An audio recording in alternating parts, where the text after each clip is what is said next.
नमस्कार। पिछले वक्त हमने धर्म को जानने का प्रयास किया, इस वक्त हम आध्यात्म को जानेंगे। आध्यात्म ये शब्द बहुत क्रिटिकल है, बहुत क्रिटिकल। सबको ये लगता है कि आध्यात्म का क्या मतलब हो सकता है। कोई बोलता है पोथी पढ़ना अध्यात्म है, होम करना अध्यात्म है, जाप करना अध्यात्म है, प्रार्थना करना अध्यात्म है, दान पुण्य करना अध्यात्म है।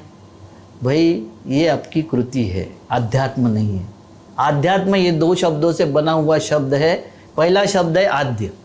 आद्य मतलब उत्पत्ति, स्थिति और लय। ये इसमें का पहला शब्द है उत्पत्ति, मतलब आद्य, मध्य और अंत।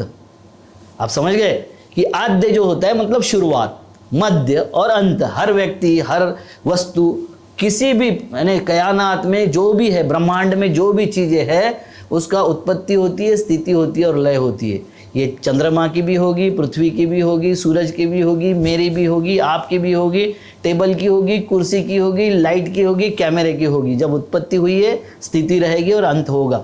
हर एक की उम्र अलग हो सकती है, हर एक का स्थिति का समय अलग हो सकता है, उत्पत्ति का समय अलग हो सकता है और हर एक का समय अलग हो सकता है, मगर तीन अवस्था से हर एक को गुजरना पड़ता है। ये नेचर को इंगित करता है, ये प्रकृति को बताने वाला शब्द है आद्य, मतलब शुरुआत। दूसरा शब्द है त्म। त्म मतलब चेतना, चैतन्य। मतलब अगर मैं जिंदा हूँ, यहाँ बात कर रहा हूँ आपसे, तो मुझे आप क्या बोलोगे? अविनाश। अविनाश किसको बोल रहे हैं आप? मेरी चेतना को आप बोल रहे। मेरे शरीर को, हाथ को, पाँव को, सर को नहीं बोल रहे, मेरे भीतर जो चेतना है। क्योंकि अगर चेतना को नहीं बोलते तो जैसे ही मैं हार्ट अटैक आता है या किसी कारणवश मर जाता हूँ, तो मेरे इसको बोलते हैं डेड बॉडी को कलेवर। और ये कलेवर का नाम नहीं होता, वो डेड बॉडी होती है, उसको माटी बोलते हैं। तो वो चैतन्य को एड्रेस करते हैं। जैसे दूसरा उदाहरण अगर दे तो पुराने फ़ोन हम उठाते हैं, बात करते हैं, और अगर मैं आपसे चर्चा कर रहा हूँ और उतने ही इसमें फ़ोन आ गया, मैंने उठा लिया, फिर आपसे कोई चर्चा कर रहा हूँ, उधर से जल्दी आवाज़ नहीं आया, तो मैं भूल जाता हूँ कि कौन बोल रहा है, किसके साथ मैंने फ़ोन लगाया या उसने फ़ोन लगाया, मुझे नहीं पता। तो मैं उसको जो मैसेज देना है वो भूल जाता हूँ और फिर हाँ हूँ करके फ़ोन रख देता हूँ। बाद में मुझे याद आता है कि यार इसको तो ये बात करना था। ऐसा होता है कि नहीं हमारे साथ?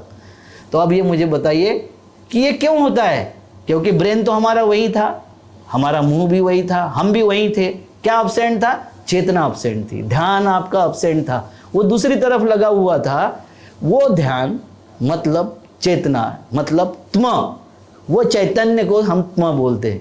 अब ये मुझे बताइए कि हमारे जो धर्म गुरु है वो हमको बताते हैं कि आध्यात्म का सफ़र अपना खुद को स्वयं करना पड़ता है, वो अंदर करना पड़ता है, इनर पार्ट में करना पड़ता है, खुद का रास्ता खुद ढूंढना पड़ता है। मगर ये नहीं बताते कि कहाँ ढूंढोगे, कैसे ढूंढोगे, कैसे चलोगे, क्योंकि कन्फ्यूज़न धंधे का पार्ट है, वो धर्म का पार्ट नहीं है। कन्फ्यूज़न जैसे आपके मन में पैदा होगा, भ्रम और भय पैदा होगा, तो वो धंधा वहाँ से शुरू हो जाता है।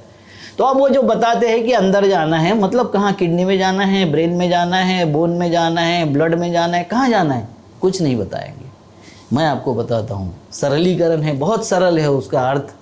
वो ये है कि मैं मेरी माँ के पेट में जब था तो 4 महीने तक वो आद्य था, मांस का गोला था, स्पंदन करता हुआ मांस का गोला था। और 4 महीने के बाद, 4 महीने तक उसको अगर अबॉर्ट करना है, उसको गर्भ से गिरा देना है, तो किसी मेडिकल परमिशन की ज़रूरत नहीं है, किसी संवैधानिक परमिशन की ज़रूरत नहीं, किसी सामाजिक परमिशन की ज़रूरत नहीं है। मगर जैसे ही 4 महीने, 5 दिन, 7 दिन, 10 दिन हो जाते हैं, अब उसमें हलचल शुरू हो जाती है। अब उसको अगर गिराना है तो उसमें मेडिकल परमिशन चाहिए, संवैधानिक क्राइम हो जाता है वो तुरंत, और सामाजिक भी गुनाह हो जाता है। ऐसा क्या हो जाता है? ऐसा क्या हो गया? तो जो आद्य था, मांस का गोला था, उसमें त्म समाविष्ट हो गया। त्म मतलब चेतना आ गई, उसमें जान आ गया, उसमें बोलते जीव आ गया, जीव आ गया। वो कहाँ से आया, कब आया और क्यों आया, इसका चिंतन, इसको समझने का प्रोसेस मतलब आध्यात्म है। उसके लिए आपको कोई कर्मकांड, कोई होम, कोई याग, कोई यज्ञ, कोई पूजा करने की ज़रूरत नहीं है।